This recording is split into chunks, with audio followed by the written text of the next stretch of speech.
This is a special meeting of the Ways and Means Committee of the RTM. And it's 7:02. We're beginning 7:02. So let's do the roll call. Mr. Black. Representative Black, present. Thank you. Mr. Brooks. Representative Brooks, present. Thank you. Mr. Hines. Hines is here. Terrific. Ms. Waterman. Representative Waterman here. And I'm John Hartwell, and I'm here. I'm the chair. So James has just joined. I'm not sure who James is. James's phone. Can James identify himself, please? It's Jamie Cosgrove. Well, Mr. First Selectman, thank you so much. I'm trying to unmute. Didn't expect you here. Okay, so we've called the roll, and we have one item on the agenda tonight to consider, and if appropriate, approve the following proposed bond resolution. Resolved that the resolution entitled Resolution Authorizing an Appropriation of $600,000 for the Brantford High School Roof and Skylight Replacement Project and the financing of said appropriation by the issuance of general obligation bonds of the town and notes in anticipation of such bonds in an amount not to exceed $600,000, therefore, be recommended for adoption by the representative town meeting. So first, I'd like to get a request that we waive the reading of the entire bonding resolution. This Representative Black, so moved. Thank you, Representative Black. And can I have a second on that? I can second. Representative Brooks seconds. I think Ms. Waterman got there first. So is there any discussion? No. Can I have a vote? And I think we have to do the votes by roll call. So Representative Black? Representative Black, aye. Representative Brooks? Representative Brooks, aye. Representative Hines? Representative Hines, you need to unmute. Representative Hines votes yes. Thank you. Representative Waterman? Representative Waterman votes yes. And Representative Hartwell votes yes. Okay, so can I get a resolution, a proposal that we accept the entire resolution, and then we'll have a conversation about it. So I make a motion. Thank you, Mr. Brooks. A second, please. Representative Black, what's the motion? Just that we the motion approve is to the accept, resolution? is to accept the resolution, and then we'll have a conversation. Representative Brooks makes a motion to approve the resolution as stated. Yes, okay, thank you. Representative Black will second that resolution to approve the resolution before us. Correct. Okay. Mr. Leviton, can you talk to us about this, the need for this $600,000? Sure, yeah. Mr. Hartwell, can you hear me? Yes. Okay. Okay, I turned off my camera because I was having some video freezing on my internet. So, for those of you, I know most of you, but I'm Blaise Leviton. I'm the Chief Operating Officer of Brantford Public Schools, and thanks for having us here. So this is the first phase of a larger roof project. Many of you will recall in the last budget cycle, there was a proposal to start replacing the high school roof. In this year's budget, it was ultimately deferred to have more analysis and some additional exploration of performance contracting. We also had briefed many folks that there has been extensive leaking for the last 2 years throughout the building. If anyone has kids in the school, in the high school, there was red buckets kind of collecting water throughout the building. When it was deferred in the summer with a really close partnership with the town, especially First Selectman Cosgrove and the finance director, Jim Finch, we engaged Martin Roofing on an emergency patch. They patched, the areas where there was water that was literally coming, like pouring into the building, so that we could have Antonazzi and associates do a study of the roof. As part of that study, they explored a few things. They brought in an environmental engineer because of so much water being in the building. We wanted to make sure that there wasn't certain types of concerns with water like that for being around for a long period of time. That checked out okay. We also brought in a structural engineer to check the actual structural elements to make sure school was safe to open. That also checked out. And then they developed a phased approach to replace the skylights, which are also at the end of their useful life and are leaking into the big area. We're talking about the commons this is the big cafeteria. There's two major skylights. For any folks that attended the high school, this is the area that used to be the courtyard before the renovation in the 90s. And so it has rain in it, like it did for some people when it was a courtyard. And so we were really lucky to have we also had a good roofing team and skylight team. And so this project this year would replace the actual skylight, just the skylight. And then the goal would be next year to replace the remainder of the call wall system. That's like the wall pieces of the skylight and the rest of the roof. And so we put out to bid the full skylight system, which is contingent upon this funding and a plan that could be done this summer. This sets us up for the full roof project next year, and it also stops the leaking in the portion from the skylights. The temporary patch is a temporary patch, but it did do a really good job in buying us some more time to do this bigger analysis, and also to get some more information from the master plan. And so since kind of last budget cycle to now, that is a long story condensed into a summary of sort of how we got here today. Thank you. So is this 600,000 going to cover the entire expense of the skylight replacement? This will cover the entire expense of the phase one part of the skylight system, which is the actual, if you're looking at the roof, it's the actual like triangular skylight portion.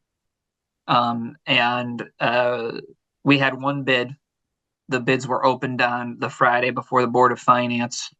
And so this budget, it would be tight, but it covers the full cost of the bid, and leaves a very small amount of room for contingency. It came in less than what Antonazzi was originally kind of anticipating, which has been a bit of a relief because the roof is potentially a little bit more than when the town had originally, I think, proposed to the Board of Ed replacing the roof. And within the 600,000, there's also room for a bit of cost overrun, or are they pretty confident of where they are? They're pretty confident. They have a really strong proposal. The whole bid is contingent upon, the funding and then also the 15-day waiting period. But they have a really a good team. I mean, within the budget, because of the timing of the school district opening in the fall, it's tight. But they're proposing also having crews there 7 days a week, 12 hours a day if needed. So, wow, okay, it's public information. We did a bid reading, and so the one bid is Massey. And so you're happy with that bid? Yeah, the bid came in good, and also it's much less than what Antonazzi's original cost estimate was. Okay. So that's been a good sign. Overall, the roof project is the whole entire roof. There's 24 over the years of all the different renovations and kind of piecemealing at the high school. We have 24 different roofing systems that make up that building. and 22 of them are at the end of useful life, and some of them are about 17 of them are failing, and so kind of hence the flow of this project. But it was advised kind of by everybody that you would start with the skylight and then go to the rest of the roof. Okay, Mr. Black. Thank you, Representative Black here. Yeah, obviously we need to approve this. I mean, you got to stop the roof from leaking. I'm a little curious, why is this being divided into, multiple appropriations when obviously we have to do the whole thing, especially when we're going to bonding? I'm not sure about the phasing of it. It's just to fit it into the summer work schedule. That's my question, I guess, to Blaze and to perhaps the first selectman. Thank you. Yeah, I'll take the first stab. Hi, Representative Black, and then I'll let Jim maybe answer on the financing piece. For us doing the work, because it's going to be a summer project and we only really have the summertime, we were advised that we can't accomplish both the skylight system and the roof, and it's not the same contractor. So we were advised this summer, there's a 16-week lead time on the materials for the skylight, to do the skylight this summer, and then when kids aren't in the building, the high school will be closed again.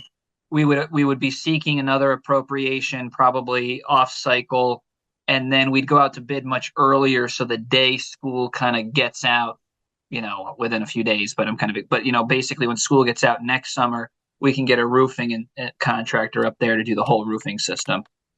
Right. I'll defer to Jim on the appropriation cycling. Sure. Thank you, Blaze. Yeah, Peter, I think there's an element of sort of like a chicken and the egg with this. And what we've done recently with some of our projects, I'll use the police station as an example.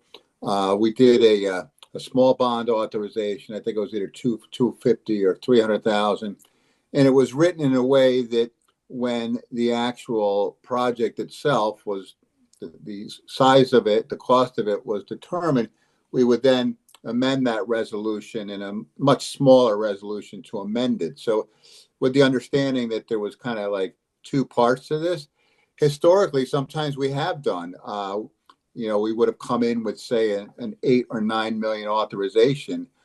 However, what we found is that, unless we have really, really good numbers, it's better to kind of do these things in stages. So the intent is obviously we're going to be bonding more for this probably next year.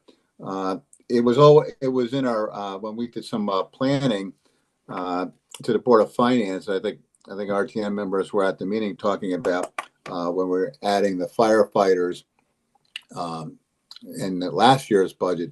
We did kind of a multi-year plan, and there was numbers in there for the school roof as part of the debt plan. So it's kind of always been on our radar for actually a number of years now. Some of you may recall some years back, we were hoping to get this roof project done in concert with the Connecticut Green Bank, in which they would have helped pay for part of the roof, and we would have put solar on it, and we would have bonded it and done it a few years ago. Obviously, that was pre-inflation and interest rates were lower.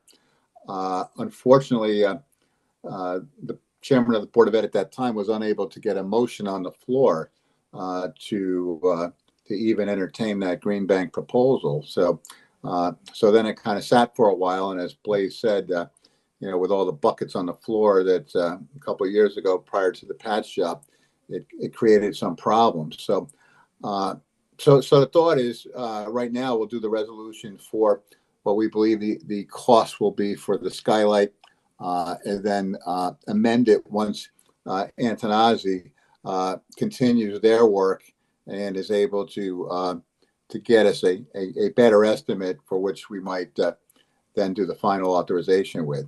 You always still run the risk. I mean, you could actually go out to bid, and the bids could come in greater than your appropriation and bond authorization. So in that case, you'd actually be going out a third time. But so we kind of followed the method that we did with the police station is do this in phases.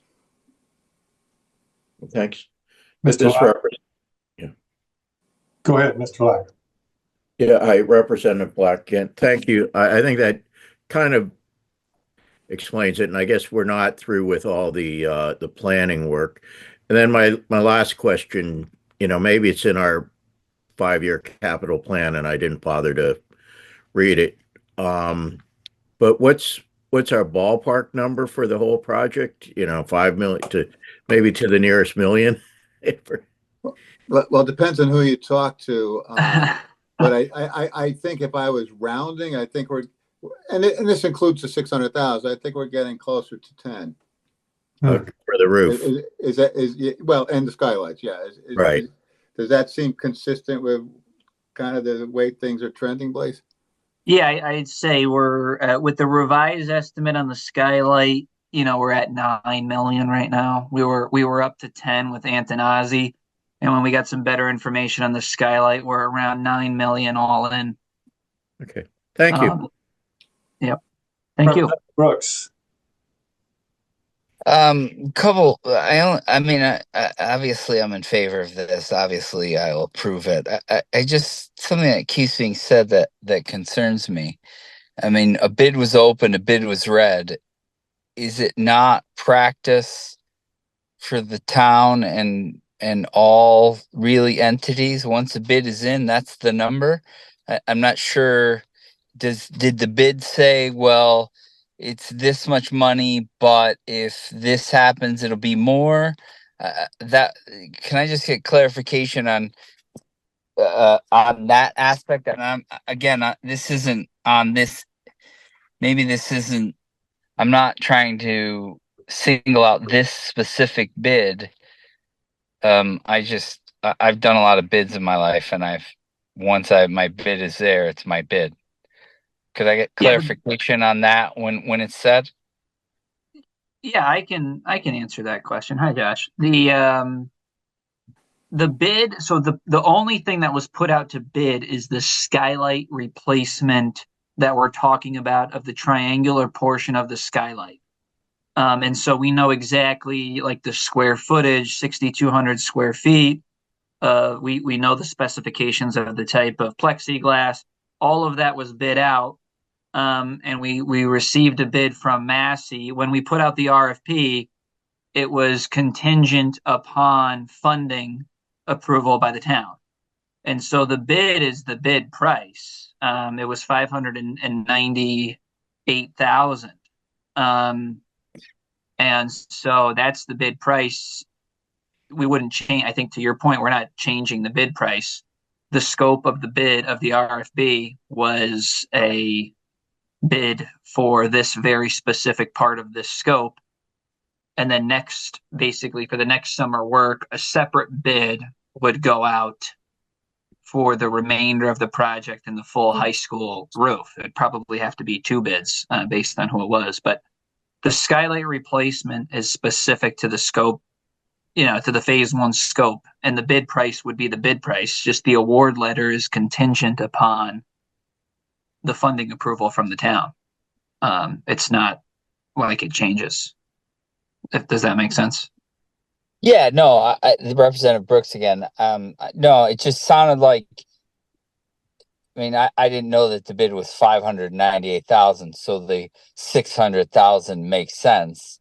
I mean, we're only going to spend 598,000. If the bid was 545,000, I wasn't sure why we wouldn't have the bond authorization to be that exact number. But I'm not going to split hairs over $2,000. Well, even on the 545, Josh, this is Jim, Finance Director. I don't think you'd want to lower it, especially with the understanding that you're starting from 600,000, and then you're doing the difference when you amend this resolution again. So it really doesn't matter. So if you were at 545, then your amendment has to be bigger. But we know that, as Blaze indicated, we're talking about a $9 or $10 million project. So we would just leave that. So again, using the police as an example, some of that money that was part of the first authorization to, do the estimating, et cetera, was used for the rest of the project. So when the project was at a 20,325,000 or whatever it was, we just operated from the difference. So given the fact that there is a second phase to this and it's really part of one project, then you probably would be somewhat agnostic to the fact that it was lower in that case. Yeah, no, that makes sense. That was my question. I didn't. It's fine. All is fine. Yeah, it's a good question. To Representative Hartwell's point, it doesn't leave us much contingency on the funding piece. So, but I think we have a good, very clear bid, and because we had 2 engineering firms go through this whole entire structure, I think it gives us pretty good confidence in at least what we bid out. But yeah, the number's tight against the bonding, resolution. But I think we're still in pretty good shape considering all the things that Mr. Finch just said. And the other thing, just as a practical matter from experience in the past, it is a local vendor who obviously, has an interest in Branford, cares about the town. As evidenced by their bid on the subcontracting work, for the firehouse back in 2012. So I think, though I can't necessarily say with certitude, but I would think that this company would do, if their costs end up being, I don't know, 610, I'm sure they would still charge us 600,000 if history's any guide, the way that they've dealt with the town in the past. If they encounter something else, and I would anticipate that that's probably something that they would make work. Representative Brooks here. I can't emphasize this enough. I want to make it public that I have full faith in the company that was chosen to do it the right way. I just was more asking from a procedural matter, less than the individual company. No, I understand, but it was more addressing the small contingency issue. Yeah, that's a good point, Jim. So I have a question around the financing. I think, Jim, clearly you're not going to go into the bonding market between now and the beginning of the summer to get $600,000. So Correct. in order to actually pay for this project, while we're giving you an authorization, and we will all obviously support this, we're giving you an authorization to bond, and you intend to wrap this up into a larger project down the road. In the short run, in order to actually pay for the project, you're going to have to write a check. Correct. And so my question is, why don't we simply write a check and bond the rest of it when the time comes? Well, I think there's 2 things. I think one, you're referring to how to cover the cash flow, right? Yes. Okay. So that and that actually gets addressed in the resolution. Basically, it talks about official intent requirements, and this is not uncommon.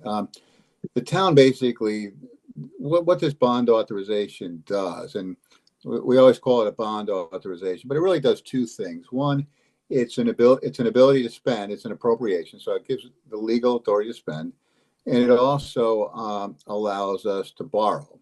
Now, we don't always have to borrow. I think if we look back at the fueling station, I think we ended up only borrowing about 300,000 of that.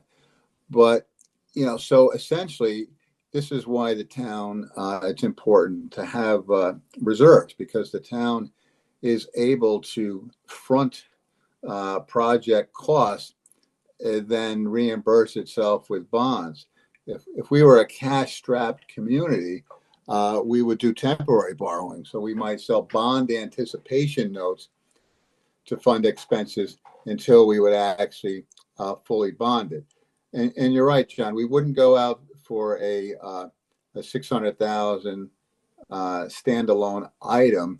The town has certainly other needs. For example, we haven't fully financed the Walsh field project.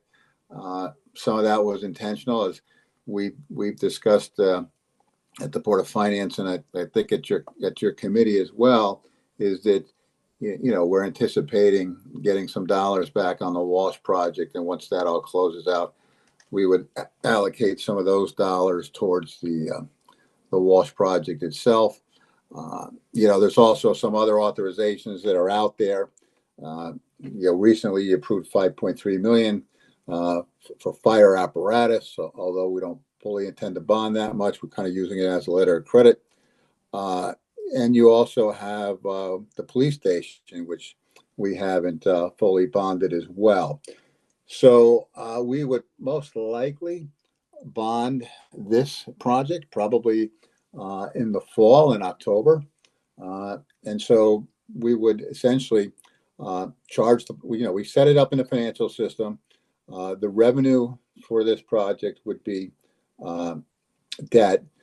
We would then basically the money would get fronted from the general fund, and then the general fund gets reimbursed when it's fully financed. And that's true of many projects, because otherwise you'd be having many more bond sales than you would need to, and they would all be for smaller amounts. So typically we package things together when we do these projects. Yeah, I understood that. My question, I guess, is at the heart, is this bond authorization, does this bond authorization allow you and the Board of Finance to make a decision to say, well, we've got the appropriation here of the 600,000, and rather than bonding that, we're simply going to write a check out of the general fund? Or out of yes, you're asking, is there anything that precludes us from doing that if this gets voted on? That's what you're asking, right? Exactly, yes. Yeah, and the answer is no. There's nothing that precludes that. And one example of that was the fueling station at the firehouse, as I was saying earlier. So that one, we took some money from ARPA, we took some money, I believe, from contingency, and we had a couple other areas there. There's been projects where we bonded a portion, and then it came in, and then maybe it only needed like another 90,000 rather than bond another 90,000. There's times where we've just taken money from either fund balance or contingency. But I don't know if the Board of Finance would do it here, because I think, and I know you saw this. I don't know about the other committee members, but the Board of Finance also used more fund balance than they would have normally because of the revaluation. So yes. None of this stuff gets kind of looked at in isolation, I guess is my point. The bond authorization gets looked at in the context of other resources. The project gets packaged in the context of other capital projects, and it all kind of comes together in Jim's computer, and we go out to the market and we make it work. We try to size our issues so that our debt service can be repaid in sort of a logical, budget-sensitive way, and it's all part of the process. And throughout which we find some good markets and bad markets. We have, when I say bad markets, higher rate markets, but we also have the option in those higher rate markets. We usually put call provisions in the bonds, so we're able to actually refund those at a lower cost down the road. I think I mentioned one thing that might change the calculus a little bit, and this is not wild speculation, but there's an element of speculation, and that is Congress going to maintain a tax exemption of municipal debt. There's been some discussion about that. You probably heard me mention that Yeah. with the debt service budget explanation. So why is that important? Well, the cost of borrowing would be higher then, right? Because we'd be issuing a taxable debt. Whereas right now, the generally speaking, in many environments, not all, but you're most likely, getting a decent return on the dollars, and all things being equal, if your tax exempt debt is lower cost than the investments that we could make. So whereas we would have a arbitrage temporarily, you wouldn't necessarily probably have that if the tax exemption was to go away. But that's a little inside baseball. But basically, to answer your direct question, no, nothing would preclude the Board of Finance from saying, "Hey, you know what? Let's just pay this on a pay-as-you-go basis."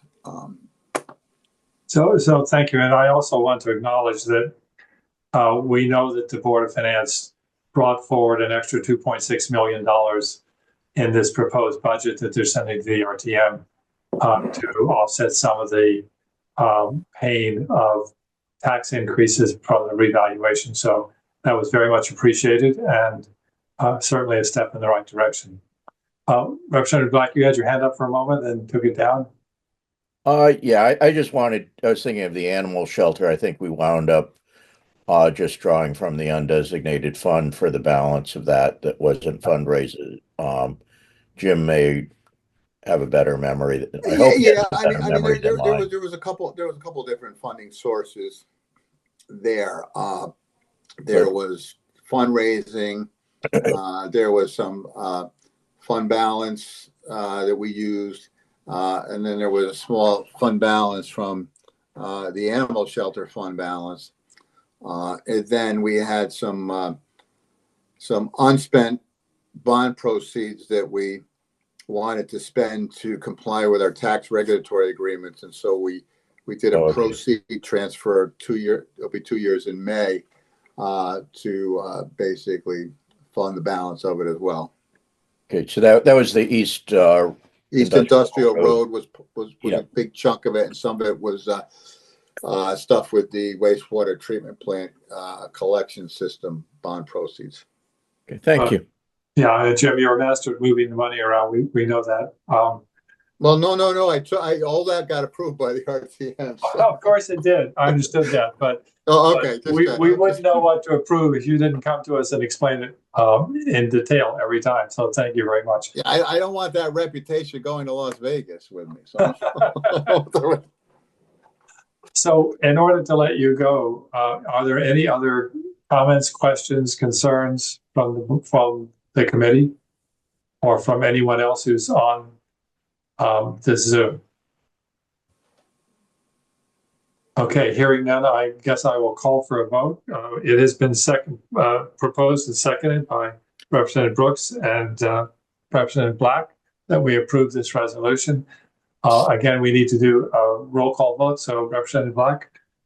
Representative Black votes yes. Representative Brooks. Representative Brooks votes yes. Representative Hines. Hines votes yes. Representative Waterman. Representative Waterman votes yes. And Representative Hartwell also votes yes. And so it is approved 5-0. So thank you very much, Jim and Blaze, for your time this evening. Jim, have a great time in Las Vegas, and we'll see you when you get back. By the way, we're looking now at Wednesday, the 16th of April to do that budget review. And I will be sending out the agenda for that tomorrow, I hope. So without further ado, can I have a motion to adjourn? Motion to adjourn? Yep. Mrs. Waterman? Second? Representative Black will second. Thank you, sir. All approved? Aye. Aye. Okay, we're out of here. Thanks very much for your time, ladies and gentlemen, and we will all see you again soon. All right, Thanks, John. Good night, everybody. Aye. Thank you. Have fun, Thank you Jim. very much. Bye.